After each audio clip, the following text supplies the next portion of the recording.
എല്ലാവരും സുഖമായിട്ടിരിക്കുന്നു എന്ന് ചോദിക്കാം വല്ലാത്തൊരു മടിയുണ്ട് കേട്ടോ. നാട്ടിലെ ഇത്രയധികം പ്രശ്നങ്ങൾ കാണുമ്പോൾ നാട്ടിലെ മഴയുടെ കാര്യങ്ങളൊക്കെ ഇപ്പം ഒരുപാട് വീഡിയോയും കാര്യങ്ങളൊക്കെ ഞങ്ങൾ ഇവിടെ ഇരുന്ന് കാണുമ്പോൾ ഭയങ്കരമായിട്ട് വിഷമം തോന്നുന്നുണ്ട്. കാരണം നമ്മൾ അവിടെ ഇല്ല, നമ്മുടെ ആളുകളും എല്ലാവരും അവിടെയാണല്ലോ. അപ്പോൾ ഈ പെട്ടെന്നുണ്ടാവുന്ന മഴയും കാര്യങ്ങളും വെള്ളപ്പൊക്കവും ഇപ്പോൾ എല്ലാവരും തന്നെ വെള്ളത്തിലൊക്കെ ആവുന്ന വീഡിയോ ഒക്കെ കാണുമ്പോഴത്തേന് ഭയങ്കര വിഷമമാകുന്നുണ്ട്. ഇന്ന് ഞങ്ങൾക്ക് ഇവിടെ ക്ലാസ് ഇല്ല. അതുപോലെ ഇവിടെയും മഴയാണ്. ഇന്നിപ്പോൾ രാവിലെ തൊട്ട് മഴ തുടങ്ങിയിട്ടുണ്ട്. പക്ഷെ അവിടുത്തെ അത്രയും രൂക്ഷമായിട്ടൊന്നും ഇല്ല. മഴ പെയ്തങ്ങ് പോകുന്നേ ഉള്ളൂ. പിന്നെ നാട്ടിലെ കാര്യങ്ങൾ കാണുമ്പോഴത്തേനാണ് നമുക്ക് ഇവിടെ ഇരുന്ന് കാണുമ്പോൾ നമുക്ക് വല്ലാത്തൊരു ഭീകരതാവസ്ഥ കൂടുതൽ തോന്നും. കാരണം എന്ന് വെച്ച് കഴിഞ്ഞാൽ ഭീകരാവസ്ഥ എന്ന് വെച്ച് കഴിഞ്ഞാൽ അവരനുഭവിക്കുന്നതിൻ്റെ ഒന്നും നമ്മൾ അറിയുന്നില്ലെങ്കിൽ പോലും ഉള്ളിൽ വല്ലാത്തൊരു ബുദ്ധിമുട്ടും വിഷമവും ഒക്കെ നമുക്ക് കാണുമ്പോൾ തോന്നുന്നുണ്ട്. എന്ത് ചെയ്യാനാണ്? എനിക്ക് പലപ്പോഴും തോന്നിയ ഒരു കാര്യം ഞാൻ പറയട്ടെ. എനിക്ക് എല്ലാവരും പറയണം പോലും തോന്നിയിട്ടുണ്ട്. എന്താണ് പക്ഷെ നമ്മൾ ഇങ്ങനെ പറയാനൊരു ഓപ്പർച്യൂണിറ്റി വളരെ കുറവാണല്ലോ.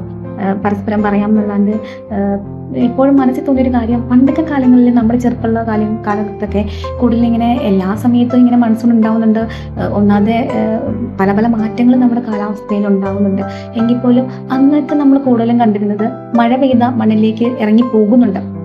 അതുപോലെ തന്നെ ഓടകളുണ്ട്, സൈഡിൽ കൂടെ ഓടകളുണ്ടായിരുന്നു.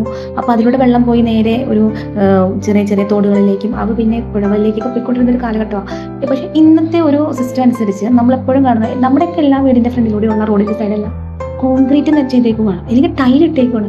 അപ്പോഴും ഞാൻ വിചാരിച്ചിട്ടുണ്ട് ഇതെന്താ ടൈൽ ഇടുന്നേ അല്ലെങ്കിൽ കോൺക്രീറ്റ് ഇടുന്നേ. കേരളത്തിലെ ഒരു വ്യവസ്ഥിതി അനുസരിച്ച് കുന്നുകളും മലകളും ഉള്ള ഒരു സ്ഥലത്ത് ഈ പല പല തട്ടുകളായി കിടക്കുന്ന ഭൂമിയിൽ നിന്നും ഇല്ലെങ്കിൽ കൂടുതലും മലയോര പ്രദേശങ്ങളിലൊക്കെ ഉള്ള സ്ഥലങ്ങളിൽ കുത്തി ഒലിച്ച് ഇറങ്ങി വരുന്ന വെള്ളം പോകാൻ അതിനൊരു സോഴ്സ് ഇല്ല. അത് നേരെ ചെന്ന് പുഴയിലേക്കാണെങ്കിലും തോട്ടിലേക്ക് ചെന്ന് ചാടാൻ വഴിയില്ല. ഇങ്ങനെ റോഡിലേക്ക് ചാടി കഴിയുമ്പോൾ ഈ കോൺക്രീറ്റ് ഇട്ട് കിടക്കുന്ന സ്ഥലത്തൂടെ പോകുമ്പോൾ ഇത് ഓട്ടോമാറ്റിക്കായിട്ട് വെള്ളം പൊങ്ങി നമ്മുടെ വീടുകളിൽ കയറുകയല്ലേ ചെയ്യുള്ളൂ. അല്ലാതെ ഇതിൽ പോകും മണ്ണിലേക്ക് ഊർന്നിറങ്ങിയാൽ ഇത് നനഞ്ഞു പോകാനില്ലെങ്കിൽ താഴേക്ക് പോകാനുള്ള ഒരു വഴി കാണുന്നില്ലല്ലോ. അതെപ്പോഴും അശാസ്ത്രീയമായിട്ട് നിർമ്മിതി അല്ലേന്ന് എന്നും കാണുമ്പോൾ തോന്നുന്നു. പക്ഷെ നമുക്കിതൊന്നും വിളിച്ച് പറയാനുള്ള ഇല്ലെങ്കിൽ കോൺഫിഡൻസ് ഇല്ലായ്മയല്ല, അത് നമുക്ക് പറയാൻ പറ്റുന്നില്ലല്ലോ. ഓരോ കാലഘട്ടത്തിനനുസരിച്ചുള്ള നിർമ്മിതികൾ ആളുകൾ ഇപ്പം ഗവൺമെന്റ് നിർമ്മിക്കുന്നതാവാം. എങ്കിൽ പോലും ഇങ്ങനെ ചെയ്യുമ്പോൾ പലപ്പോഴും സംഭവിക്കുന്നത് ഇങ്ങനെയുള്ള കാര്യങ്ങളിലൂടെ ചെയ്യുന്ന സമയത്ത് ഇത് ഡയറക്റ്റായിട്ട് വെള്ളം പൊങ്ങി ഇല്ലെങ്കിൽ സൈഡിലൂടെ പോകാൻ പറ്റാത്ത വെള്ളം പൊങ്ങി നേരെ ഡയറക്റ്റ് വീടുകളിലേക്ക് കയറുകയല്ലേ ചെയ്യുന്നത്. അല്ലെങ്കിൽ തോടുകൾ നിറഞ്ഞ് കവിഞ്ഞ് ഒഴുകുന്നു.